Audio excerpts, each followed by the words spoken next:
49 అంటే సంతానం, 49 అంటే సంతోషం. నమస్తే, వెల్కమ్ టు ఐ డ్రీమ్.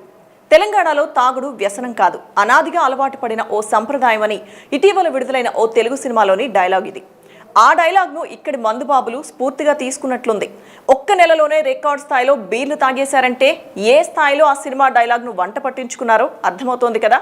ఇక గత రికార్డులను తిరగరాస్తూ ఏకంగా నెల రోజుల వ్యవధిలో 7.44 కోట్ల బీర్లను మంచినీళ్ల ప్రాయంగా తాగేశారు. మరోపక్క మే నెలలో విపరీతమైన ఎండలకు తోడు పెళ్లిళ్ల సీజన్ కావడంతో మద్యం అమ్మకాలు ఊహించని విధంగా పెరిగాయి. ఇక కేవలం మే నెలలోనే రికార్డ్ స్థాయిలో 7.44 కోట్ల బీరు సీసాలు అమ్ముడైనట్లు తెలంగాణ ఎక్సైజ్ శాఖ తాజాగా వెల్లడించింది.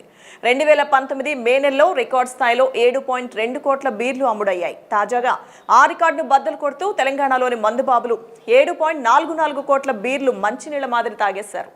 ఎండలు దంచి కొట్టడం, ఉక్కపోత వాతావరణం, వివాహాది శుభకార్యాలు ఉండడంతో బీర్ల అమ్మకాలు అమాంతం పెరిగినట్లు ఆ శాఖ అధికారులు చెబుతున్నారు.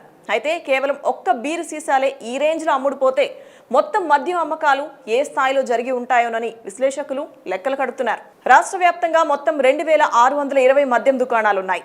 1000కి పైగా బార్లు, క్లబ్లు, పర్యాటక హోటళ్లు ఉన్నాయి. వాటిల్లో కూడా మద్యం సరఫరా ఉంది. వీటి ద్వారా రోజుకు 90 నుంచి 100 కోట్ల రూపాయల విలువైన మద్యం అమ్ముడవుతోంది.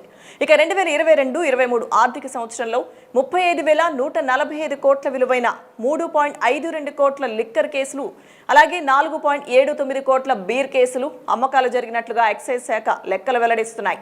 రాష్ట్రంలో మద్యం తాగే మందుబాబుల సంఖ్య క్రమంగా పెరుగుతుండటంతో లిక్కర్ నుంచి వచ్చే ఆదాయం కూడా పెరుగుతోంది.